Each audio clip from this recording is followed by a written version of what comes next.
Hello అండి. మనం ఈ వర్షాకాలంలో ఉప్పుగా కారంగా ఉండే అయితే ఇష్టపడతాం కదా. ఎక్కువ శాతం నాకు తెలిసి చాలామంది అలాగే ఇష్టపడుతుంటారు. హాట్కే స్వీట్ ఎక్కువ తినరు. ఈ సీజన్ బాగోలేదు కదా, జలుబులు అవి చేస్తాయని ఎక్కువ హాట్గా ఇష్టపడుతుంటారు కదా. అందుకోసమని నేను ఉప్పు చెక్కలు చేశాను. ఈ ఉప్పు చెక్కలు అంటేనే కొంచెం ఉప్పు కారం ఘాటుగా ఉండాలి. అట్ట వేసుకొని బియ్య పిండితోటి ఈ ఉప్పు చెక్కలు చేస్తే చాలా టేస్టీగా ఉంటాయండి. నేను చేశాను, మీకు చూపిస్తాను రండి ఎలా చేశాను. 3 కప్పులు బియ్య పిండి తీసుకున్నాను. బియ్యాన్ని రేషన్ బియ్యం అయితే మంచిగా కడిగి బాగా ఎండనిచ్చి మిల్లాడియండి.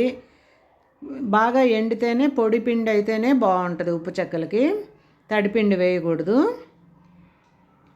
అందుకని బియ్యం బాగా ఆరబెట్టండి. 3 కప్పులు బియ్య పిండి తీసుకొని కొంచెం జీలకర్ర, సాల్ట్, రుచికి తగినంత కారము, మీరు మామూలుగా తినేదాని మీద కొంచెం ఎక్కువే వేసుకోండి, అప్పుడు టేస్ట్ బాగుంటుంది. ఇప్పుడు నానబెట్టుకున్న పెసరపప్పు, ముందు రోజు నైట్ నానబెట్టుకున్న సగ్గు బియ్యము, 2 స్పూన్లు వెన్న, ఇవన్నీ వేసి బాగా కలుపుతాను. పొడిపిండిలోనే కలుపుకోవాలండి. కరివేపాకు, పచ్చి కరివేపాకుని మంచిగా ముక్కలుగా కట్ చేసి వేసుకోండి. చాలా మంచి స్మెల్ వస్తుంది. హెల్త్కి కూడా కరివేపాకు చాలా మంచిది కదా. ఇప్పుడు ఆ పిండి కలుపుకునే లోపు వేడి నీళ్ళు కొంచెం కాగబెట్టుకుందాం గ్యాస్ మీద. నేను అవతల పొయ్యి మీద పెడుతున్నాను. ఈ పిండిని మనం కలిపేలోపు అక్కడ నీళ్లు వేడవుతాయి. అందుకని పని కూడా ఈజీగా అయిపోయేటట్టు చెప్తా కదండి. నేను సింపుల్గా చేసుకునే విధంగా చెప్తాను, త్వరగా అయిపోయేటట్టు. పిండిని చూడు, పొడి పిండి మొత్తం కలిసేటట్టు ఇలా కలుపుకున్నాను. ఉప్పు కారం ఒకసారి చెక్ చేసుకోండి కలుపుకున్న తర్వాత. అంటే పిండికి పప్పులకి ఉప్పు కారం బాగా పట్టి చాలా టేస్టీగా ఉంటుంది. ఇలాగ పొడి పిండిలో మొత్తం వేసినాక కలిపేసేయండి బాగా.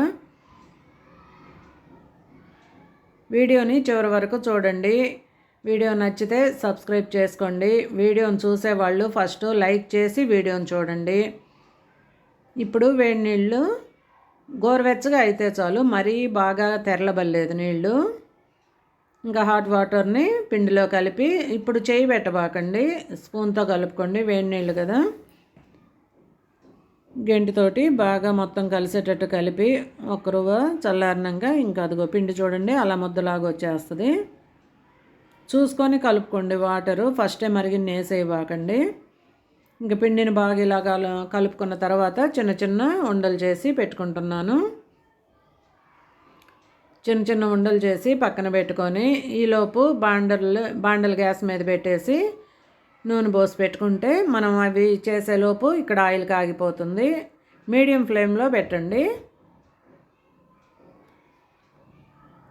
మీడియంగా పెట్టి మనం ఇంకా ఉండలు చేసుకున్న బాల్స్ అన్నీ ఇలాగా ఒత్తుకున్నాను.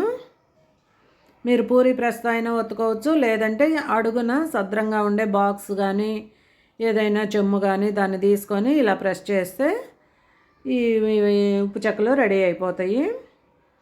నేను అలా చేసి పెట్టుకున్నాను. నూనె కాగేలోపు అయిపోయిందండి. చూడండి కాలుతున్నాయి. ఇది మీడియం మంట మీదే బాగా లోపల వరకు కలర్ బాగా మారే వరకు కాలాలి.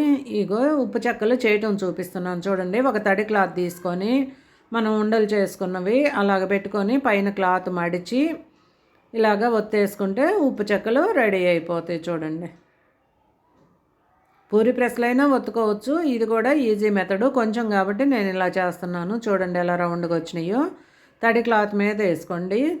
క్లాత్ను తడిపి గట్టిగా పిండి అప్పుడు ఇలా చేసుకోండి. ఇవి కాలటం కూడా బాగా కాలాలండి, అప్పుడే బాగా క్రిస్పీగా వస్తాయి. ఒకసారి నేను చెప్పినట్టు చేసుకొని మీరు కూడా తిని చూడండి. ఈ వర్షాకాలంలో మంచిగా ఉప్పు చెక్కలు చేసుకొని తినండి. చూడండి మీడియం ఫ్లేమ్ మీద బాగా కాలనిద్దాము. కాలితేనే టేస్ట్ బాగుంటాయండి, లేకపోతే లోపల మెత్తగా ఉంటాయి. ఈ టిప్పు గుర్తుపెట్టుకోండి చేసేవాళ్ళు ప్రతి ఒక్కరూ. పిండి కలిపేటప్పుడు ఎక్కువ వాటర్ వేయకుండా కొంచెం కొంచెం వేసుకుంటూ పిండి కలుపుకోండి. నెక్స్ట్ కాల్చేటప్పుడు కూడా ఈ టిప్పు పాటించండి. హైలో పెడితే పైన కలర్ కనపడద్దు కానీ లోపల ఉడకదు. అందుకని చెప్పి మీడియంగా పెట్టి బాగా కాల్చుకోండి. ఆయిల్ అంతా మామూలుగా వచ్చేస్తుంది. అప్పుడు వీటికి బాగా కాలినట్టు అవుద్ది. నెక్స్ట్ టర్న్ చేసుకుంటూ కాల్చుకోండి. మన ఉప్పు చెక్కలు రెడీ అండి. ఒక్కో సైడ్ ఒక్కో రకంగా చెప్తుంటారు కదా వీటిని. పప్పులు వేసాం కాబట్టి పప్పు చెక్కలని, లేదంటే ఇంకా ఈ సగ్గుబియ్యం వేసాం కదా అని సగ్గుబియ్యం చెక్కలని అలా చెప్తుంటారు. మేమైతే ఫస్ట్ నుంచి ఉప్పు చెక్కలనే పిలుస్తాము.